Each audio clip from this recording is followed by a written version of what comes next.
ಯಾವುದೋ ಒಂದು ಸಿಡಿ ಅಂತೆ, ಅವರೊಂದು ಫೋಟೋ ಸ್ಟೇ ತರ್ತಾರಂತೆ. ಸೊ ಇಂತಹದ್ದನ್ನ ನೀವು ಕೇಳ್ತಾನೆ ಇರ್ತೀರಿ.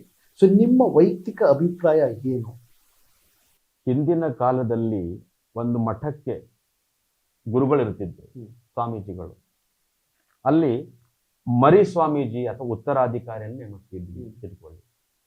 8 ವರ್ಷದ ಬಾಲಕನಾಗಿದ್ದಾಗಲೇ ಅವನಿಗೆ ಎಲ್ಲ ದೀಕ್ಷೆಗಳನ್ನ ಕೊಟ್ಟು ಸಂಸ್ಕಾರಗಳನ್ನ ಕೊಟ್ಟು ಮಠಕ್ಕೆ ಬಿಡ್ತಕ್ಕಂಥ ವಾತಾವರಣ ಇತ್ತು. ಆ 8 ವರ್ಷದ ಬಾಲಕನಿದ್ದಾಗಲೇ ಅವನು ಮಠಕ್ಕೆ ಹೋಗೋದ್ರಿಂದ ಅವನಿಗೆ ಈ ಸಾಮಾಜಿಕ ಪ್ರಪಂಚದ ಮೇಲೆ ಹೆಚ್ಚಿನ ಒಲವು ಇರ್ತಿರ್ಲಿಲ್ಲ. ಇವತ್ತೇನಾಗ್ಬಿಟ್ಟಿದೆ, ಮನುಷ್ಯ ಅದನ್ನು ಯಾವಾಗ ತಿಳಿತಿದೆ ಅವಾಗ ಸ್ವಾಮೀಜಿ ಆಗ್ಲಿಕ್ಕೆ. ಉದಾಹರಣೆಗೆ ಅದೇನಿಲ್ಲ, ಅದು ಆಗ್ಬಾರ್ದು ಅಂತನಿಲ್ಲ. ಬಾಲ್ಯದಲ್ಲಿನೇ ಹೋಗಿ ಮಠದಲ್ಲಿ ಸೇರ್ಕೊಂಡು ಉತ್ತಮ ಸಾಧನೆಯನ್ನು ಕೂಡ ಮಾಡಿದವರು ಇದ್ದಾರೆ. ಬಾಲ್ಯದಲ್ಲಿನೇ ಹೋಗಿ ಇವತ್ತು ಕೆಟ್ಟ ಕೆಲಸವನ್ನು ಮಾಡೋರು ಕೂಡ ಇದ್ದಾರೆ.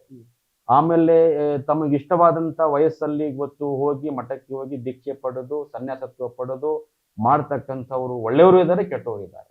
ಹಾಗಾಗಿ ಒಬ್ಬ ವ್ಯಕ್ತಿ ಅದು ಸಣ್ಣ ವಯಸ್ಸಲ್ಲಿ ಆದರೂ ಆಗ್ಲಿ ತಿಳಿದಾಗ ಆದ್ರಾಗ್ಲಿ ಅವನು ದೀಕ್ಷೆ ಪಡೆಯೋದಕ್ಕಿಂತ ಮುಂಚೆ ಅವನು ಸಾಮಾನ್ಯ ವ್ಯಕ್ತಿಯಾಗಿ ಇರ್ತಾನೆ.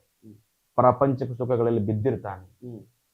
ತನ್ನ ಆಧ್ಯಾತ್ಮಿಕ ಜೀವನಕ್ಕಿಂತ ಅವನು ಏನೇ ಮಾಡಿದ್ರು ಅದು ಮೊದಲಿನ ಜೀವನ. ಒಂದ್ಸರ್ತಿ ಆಧ್ಯಾತ್ಮಿಕ ಜೀವನಕ್ಕೆ ಬಂದಾಗ ಹಳೆಯದನ್ನೆಲ್ಲ ಬಿಟ್ಟು ಹೊಸದಾಗಿ ಹೋಗ್ಬೇಕಾಗಿದೆ. ಹಾಗಾಗಿ ಎಲ್ಲಾ ಸ್ವಾಮೀಜಿಗಳು ಇವತ್ತು ಕೆಟ್ಟವರು ಅಲ್ಲ, ಎಲ್ಲಾ ಸ್ವಾಮೀಜಿಗಳು ಕೂಡ ಸರಿಯಿದ್ದಾರೆ ಅಂತ ಹೇಳಕ್ ಆಗೋದಿಲ್ಲ.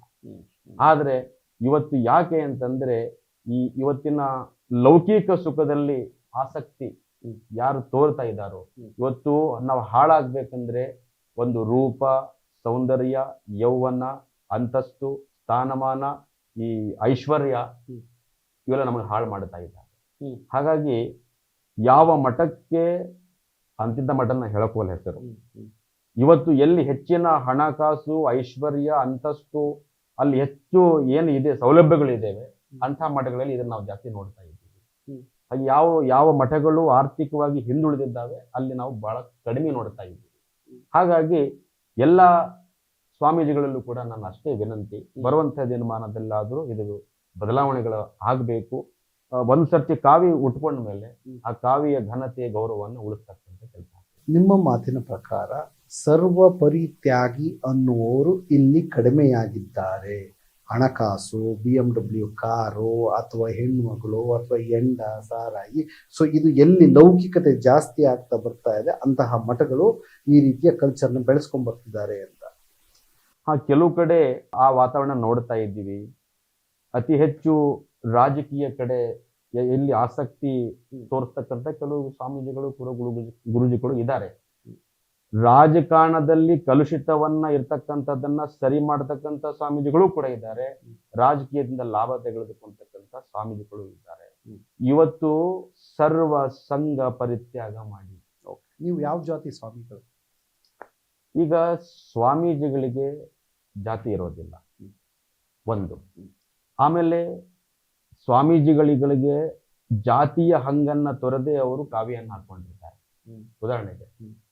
ಹಾಗಾಗಿ ಜಾತಿಗೆ ಅಂಟುಕೊಂಡು ನಾ ಇಂಥ ಜಾತಿಯವನು ಅಂತ ಹೇಳ್ಕೊಂಡು ನಾ ಆ ಜಾತಿಗೆ ಸೀಮಿತ ಆಗಿರೋದು ಯಾಕೆ?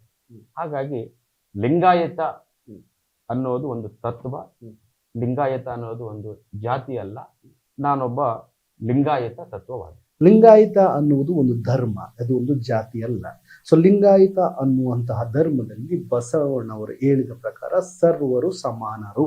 ಈ ಸರ್ವರು ಸಮಾನರು ಎಂಬುದನ್ನ ಎಷ್ಟು ಜನ ಲಿಂಗಾಯತ ಮಠಾಧೀಶರು ಫಾಲೋ ಮಾಡ್ತಿದ್ದಾರೆ? ಈಗ ನಮಗೆ ಆದರ್ಶ ಅಂತಂದ್ರೆ ನಡೆದಾಡುವ ದೇವರು ಪರಮ ಪೂಜ್ಯ ಸಿದ್ಧಗಂಗಾ ಸ್ವಾಮೀಜಿಗಳು 10,000 ಜನ ಬಡವ ಮಕ್ಕಳನ್ನ ಅವರು ಉಚಿತ ಶಿಕ್ಷಣವನ್ನ ಕೊಡೋದ್ರ ಮುಖಾಂತರವಾಗಿ, ಉಚಿತ ದಾಸೋಹವನ್ನ ಕೊಡೋದ್ರ ಮುಖಾಂತರವಾಗಿ, ಉಚಿತ ವಸತಿಯನ್ನ ಕೊಡೋದ್ರ ಮುಖಾಂತರವಾಗಿ ಸಿದ್ಧಗಂಗಾ ಸ್ವಾಮೀಜಿಗಳು ಯಾರನ್ನಾದ್ರೂ ಒಳಗಡೆ ಸೇರಿಸ್ಕೋಬೇಕಂದ್ರೆ ಮಕ್ಕಳನ್ನ ಜಾತಿ ನೋಡ್ಲಿಲ್ಲ, ಧರ್ಮ ನೋಡ್ಲಿಲ್ಲ, ಎಲ್ಲರನ್ನ ಕರ್ಕೊಂಡ್ರು. ಅತಿ ಹೆಚ್ಚು ದಲಿತರು, ಹಿಂದುಳಿದವರು, ಶೂದ್ರರು, ಎಲ್ಲ ವರ್ಗದವರು ಕೂಡ ಇವತ್ತು ಸಿದ್ಧಗಂಗಾ ಮಠದಲ್ಲಿ ಬೆಳೆದಿದ್ದಾರೆ ಅಂತಕ್ಕಂಥ ಉದಾಹರಣೆಗಳು ನಮ್ಮ ಕಣ್ಣಿಗೆ ಕಾಣ್ತಾ ಇದೆ ಅಂತ ಹೇಳಿದ್ದೇವೆ.